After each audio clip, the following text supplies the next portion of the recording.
Heritage শহর নবদ্বীপ, কিন্তু এই শহরের মাটি খুঁড়লে যে সমস্ত সমাধিস্থ সমাধিদের দেহ ছিল সেগুলো রাতের অন্ধকারে শাসক দলের লোকেরা চুরি করে নিয়ে যাচ্ছে। তৃণমূল পরিচালিত পৌর বোর্ড ধরা পড়েছে, পুলিশ এখনো কাউকে ধরতে পারেনি। তাহলে শাসক দল আপনি কি করে বলছেন? আগে তো আপনাকে ধরতে হবে, কাউকে ধরার ব্যবস্থা আপনারা করুন না, এখানকার এলাকার লোক ধরার ব্যবস্থা করুন, তারপর দেখুন সে শাসক দলের লোক না বিরোধী দলের লোক না কার লোক। পৌরসভা তৃণমূলের এবং যে শ্মশানটা ওটাও তৃণমূল পরিচালিত। তারা ব্যর্থ হচ্ছে, কিন্তু যে তুলে নিয়ে চলে যাচ্ছে, আমি ব্যক্তিগত জ্ঞান থেকে যতটুকু জানি সেটা হচ্ছে এখন কঙ্কালের ব্যবসা তত লাভজনক নয়। কারণ এখন প্লাস্টিকের অনেক হাড়ের, মানুষের দেহে যে কটা হাড়, 300 টাকা হাড়, সব কটাই কিনতে পাওয়া যায় মেডিকেল কলেজের উল্টো দিকে। সুতরাং কিন্তু খুব বড় ব্যাপার কিছু নয়, কঙ্কাল ছাড়াও মেডিকেল পড়া চলে।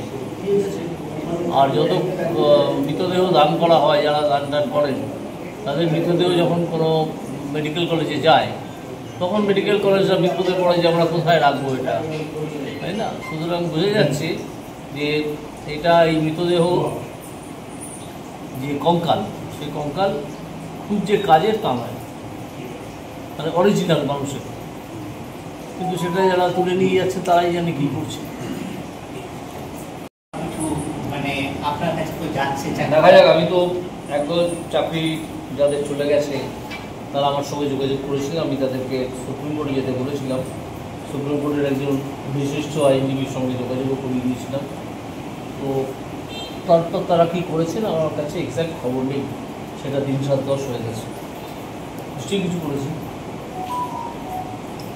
আর এর মধ্যে শুনেছি যে পশ্চিমবঙ্গ সরকার নাকি একটা রিভিউ পিটিশন ফাইল করেছে।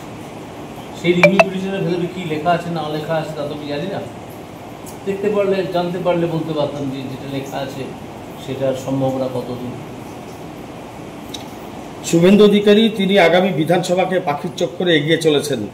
রাজ্যে যে সমস্ত যারা ঘর পেয়েছে 1 লাখ টাকা, সেখানে বলা হচ্ছে বিজেপি ক্ষমতায় আসলে 3 লাখ টাকা অবধি দেওয়া হবে। আপনারা এগুলোকে নিয়ে কিভাবে এগোচ্ছেন বা মানুষের কাছে? শুভেন্দুবাবু ভালো ব্যাখ্যা দিতে পারবেন এই বিষয়ে। শুভেন্দুবাবু বলার আগে আমি কখনো শুনিনি, এটা দল থেকে বলতে পারবে, শুভেন্দুবাবু বলতে পারবে, আমি এই বিষয়ে কোনো মন্তব্য করতে পারবো না। হেরিটেজ শহর নবদ্বীপ, কিন্তু এই শহরের মাটি খুঁড়লে যে সমস্ত সমাধিস্থ সমাধিদের দেহ ছিল সেগুলো রাতের অন্ধকারে শাসক দলের লোকেরা চুরি করে নিয়ে যাচ্ছে। তৃণমূল পরিচালিত পৌর বোর্ড ধরা পড়েছে, পুলিশ এখনো কাউকে ধরতে পারেনি। তাহলে শাসক দল আপনি কী করে বলছেন? আগে তো আপনাকে ধরতে হবে, কাউকে ধরার ব্যবস্থা আপনারা করুন না, এখানকার এলাকার লোক ধরার ব্যবস্থা করুন, তারপর দেখুন সে শাসক দলের লোক না বিরোধী দলের লোক না কার লোক। পৌরসভা তৃণমূলের এবং যে শ্মশানটা ওটাও তৃণমূল পরিচালিত। তারা ব্যর্থ হচ্ছে, কিন্তু যে তুলে নিয়ে চলে যাচ্ছে, আমি ব্যক্তিগত জ্ঞান থেকে যতটুকু জানি সেটা হচ্ছে এখন কঙ্কালের ব্যবসা তত লাভজনক নয়।